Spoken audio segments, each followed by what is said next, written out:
Halo sahabat nonton, siapa nih yang penasaran dengan kelanjutan cerita dari drama Brewing Love? Yuk kita mulai jalur cerita kelanjutan episode 7 dan 8 ya. Setelah kaget bertemu seperti itu di rumah orang tua Minju, Minju dan Yongjung pun berbicara berdua. Sementara Minju gembira dan bahagia karena akhirnya dia bertemu dengan penyelamat hidupnya, Yongju malahan seperti merasakan kesedihan yang mendalam, yang tentunya dilihat oleh Minju. Dan hal ini sangat membuat Minju khawatir.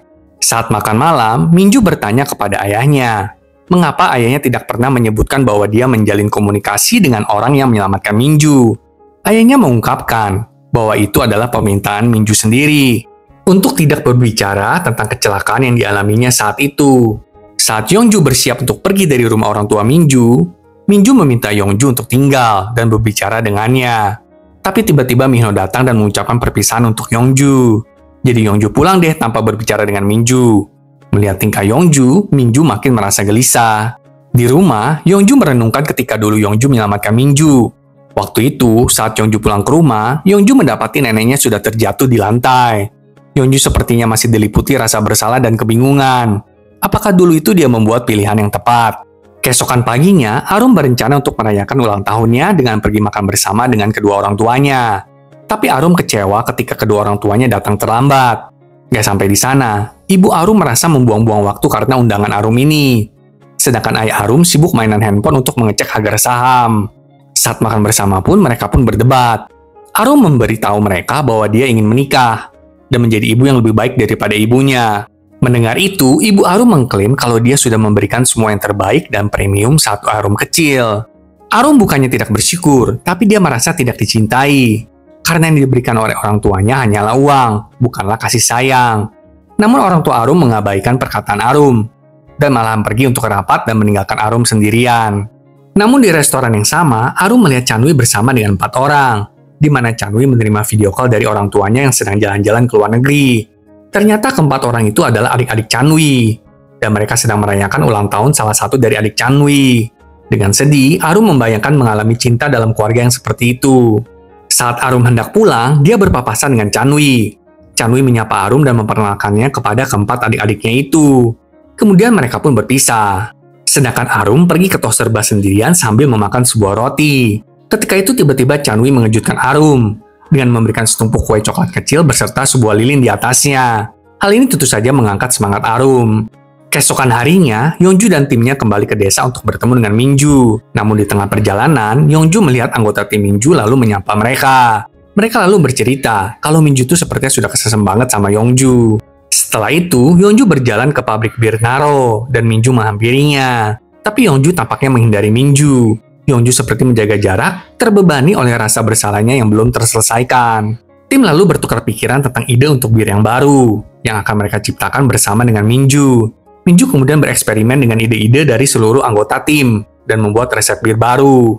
Seluruh pembuatan bir baru ada 8 langkah. Minju melakukan semuanya dengan yang terbaik, seksama dan hati-hati. Semoga aja bir baru ide mereka ini akan sukses ya. Sementara menunggu hasil dari bir itu, mereka pun mengobrol, membicarakan masa lalu bagaimana Yongju dan Chanwi saling mengenal di Satgas khusus, dan akhirnya berteman. Kemudian Chanwi menawarkan diri untuk membeli kopi untuk seluruh anggota. Chanwi menggunakan motor milik Minju, lalu meminta Arum untuk menemaninya.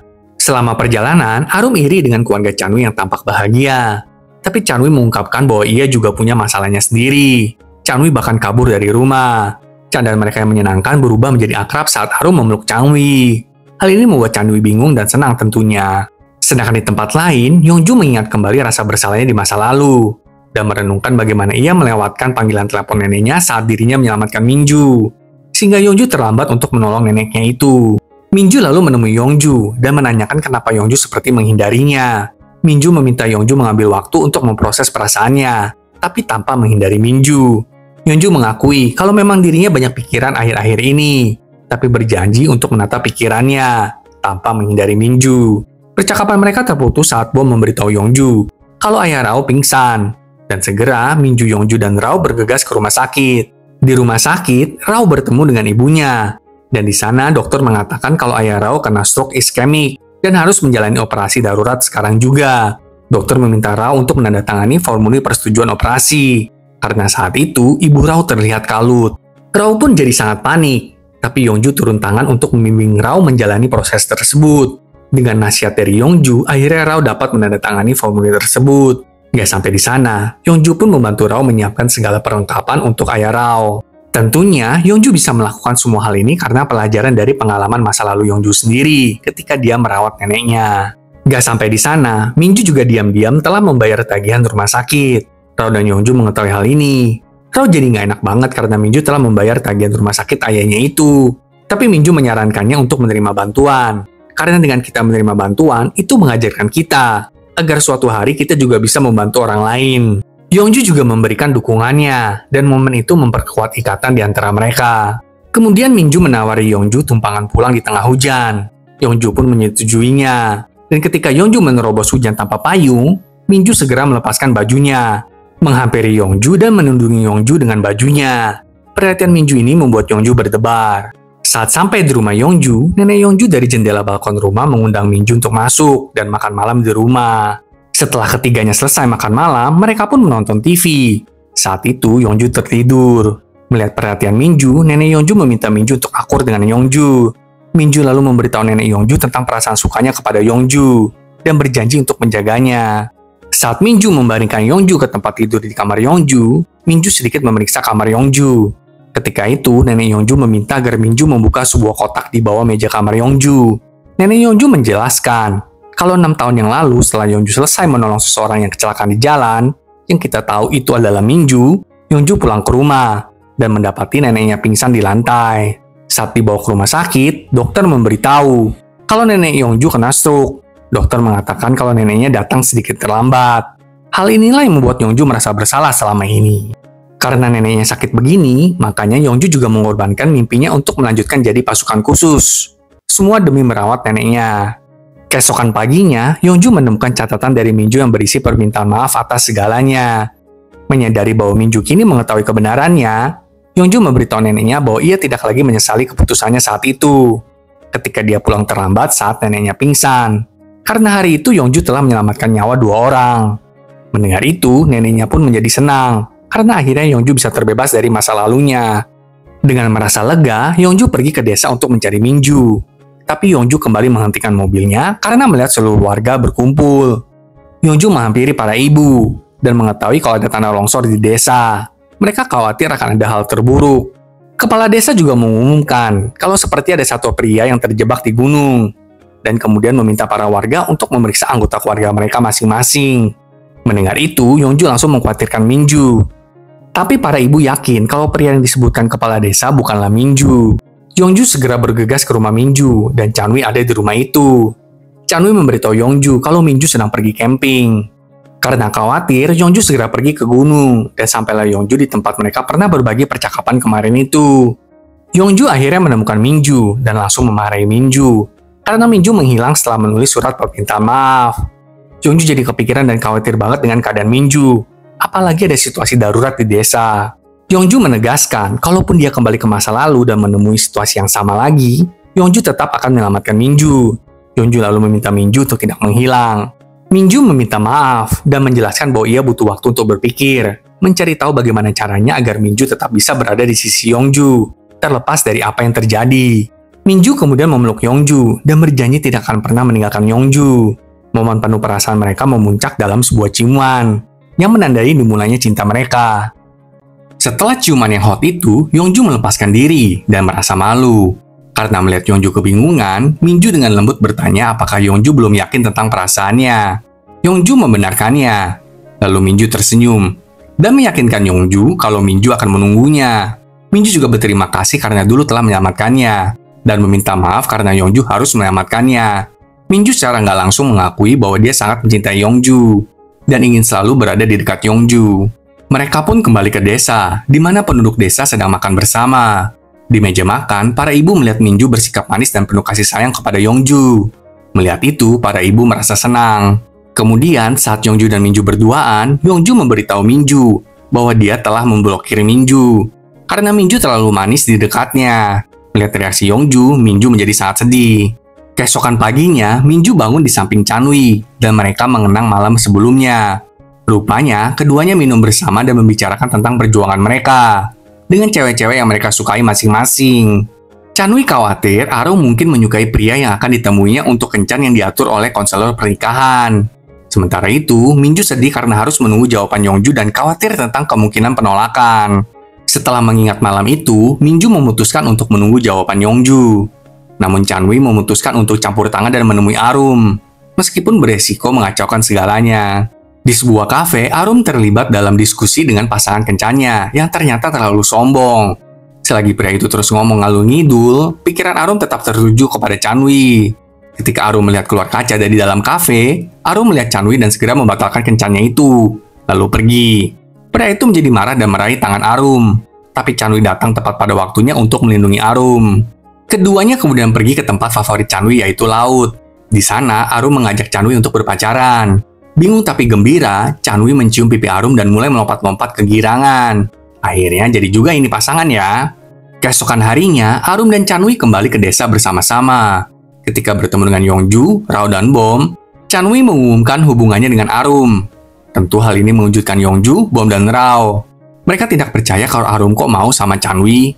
Yongju dan Rao kemudian menemui Minju. Rao lalu menceritakan tentang hubungan Arum dan Chanwi. Minju berkata kalau dia udah tahu dari sebelumnya, karena Minju tipe yang peka. Di sana, Yongju menyapa Minju. Tapi Minju dengan santai menghindari Yongju. Hal ini membuat Yongju bingung. Lalu saat Rao dan Minju hendak mengambil sampel, Yongju juga berniat untuk membantu. Tapi Minju menolaknya. Hal ini membuat Yongju kesal, karena sekarang jadinya seperti Minju yang memblokir Yongju. Tim kemudian mencicipi sampel bir dan berbagi pendapat. Tapi mereka gagal menyepakati konsep, sehingga membuat tim frustasi. Apalagi waktu mereka tinggal sebentar lagi. Pada hari yang sama, terjadi bentrokan antara kepala tim pemasaran dengan kepala tim perencanaan. Kepala tim perencanaan iri dengan keberhasilan tim pemasaran. Lalu berencana menyabotase konsep bir baru. Dia ingin membuat tim Yongju gagal dalam membuat bir baru. Sementara itu, kepala tim pemasaran mendesak Yongju cepetan buat bir barunya dan menyuruh Yongju untuk datang menghadapnya. Saat Yongju sampai di rumah, dia mengingat kembali tentang tekanan yang diberikan oleh kepala tim pemasaran dan merasa khawatir. Yongju mempertimbangkan menelepon Minju untuk meminta bantuan, tapi dia mengurungkan niatnya karena tidak ingin terlihat bergantung kepada Minju. Namun Yongju tidak sengaja menelepon Minju, lalu langsung memutus panggilan. Minju menelepon balik. Minju mencoba memahami situasi Yongju yang sepertinya ditekan oleh atasannya. Meskipun Yongju bersikap tegar, Minju menyadari bahwa Yongju sedang berjuang dan mengirimnya pesan semangat. Hal ini membuat Yongju tersipu.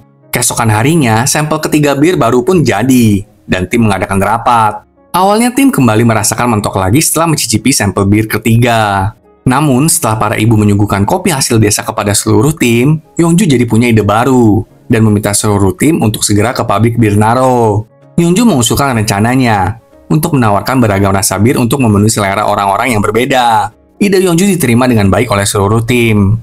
Saat di luar, Yongju bertemu dengan Juhi. Juhi adalah kepala tim pemasaran di perusahaan bir Baekmok. Minju keluar dan menyapa Juhi dengan namanya. Hal ini membuat Yongju bertanya-tanya bagaimana Minju mengenalnya. Tapi Yongju segera mengetahui bahwa Juhi adalah mantan pacar Minju semasa SMA. Juhi dengan lancar menceritakan bagaimana dulu dirinya dan Minju berpacaran. Tentu saja, Yongju yang mengetahui tentang hubungan masa lalu mereka menjadi cemburu.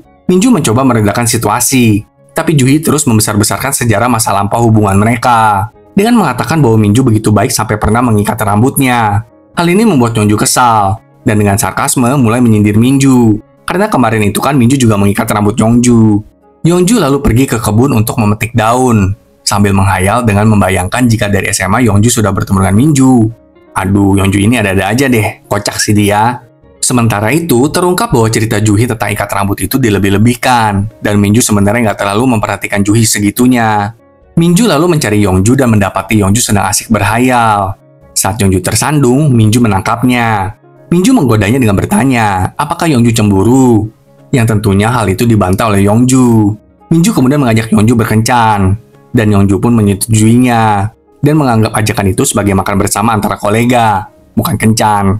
Keesokan harinya, Yongju berdandan, bahkan memakai gaun dan heels. Melihat Yongju, Minju jadi semakin terpesona, karena Yongju terlihat begitu berbeda dari biasanya. Ternyata sehari sebelumnya, Yongju meminta bantuan Arum untuk memilih pakaian yang akan dipakainya untuk kencan bersama Minju. Minju kemudian memberikan Yongju sebuket bunga. Minju menyadari kalau Yongju itu sebenarnya sangat menyukai bunga.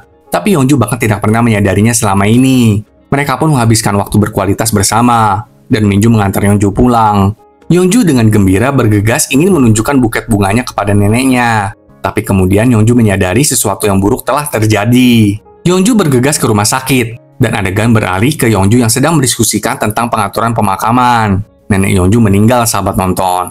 Selama pemakaman, Yongju mendengarkan pesan suara dari neneknya, yang meyakinkan Yongju untuk tidak merasa bersalah, mengungkapkan bahwa neneknya tahu ajalnya sudah dekat, dan ingin Yongju memotretnya untuk mengenangnya momen saat neneknya itu paling bahagia, yaitu melihat Yongju tersenyum.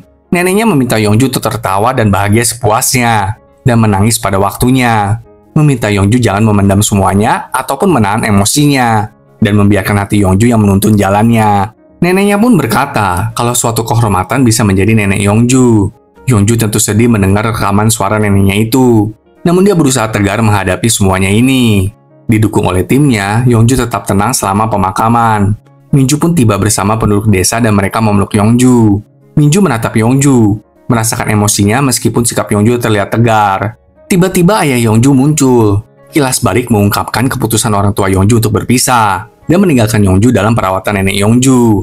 Kembali ke saat ini, ayah Yongju meminta maaf atas ketidakhadirannya, mengklaim bahwa ia terlalu muda saat itu untuk bertanggung jawab. Yongju mengabaikannya, menegaskan bahwa ia telah membangun kehidupannya yang baik tanpa ayahnya itu. Merasa kewalahan, Yongju melangkah keluar ruang pemakaman dan mulai memukul pahanya untuk menahan tangisnya. Minju kemudian menemukan Yongju, lalu memeluknya sambil menangis karena Minju merasakan perasaan Yongju.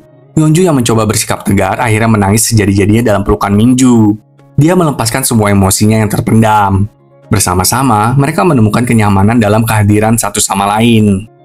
Episode kali ini banyak menguras emosi ya, antara suka dan duka. Itulah hidup ya sahabat nonton, nggak selalu suka, tapi juga pasti ada aja dukanya. Kalau ada sesuatu yang nggak enak, belajar nggak usah cari siapa yang salah melulu, tapi belajar untuk cari solusinya aja, dan bagaimana ke depannya, karena itu yang lebih penting. Saksikan kelanjutan drama ini minggu depan ya sahabat nonton, sampai jumpa.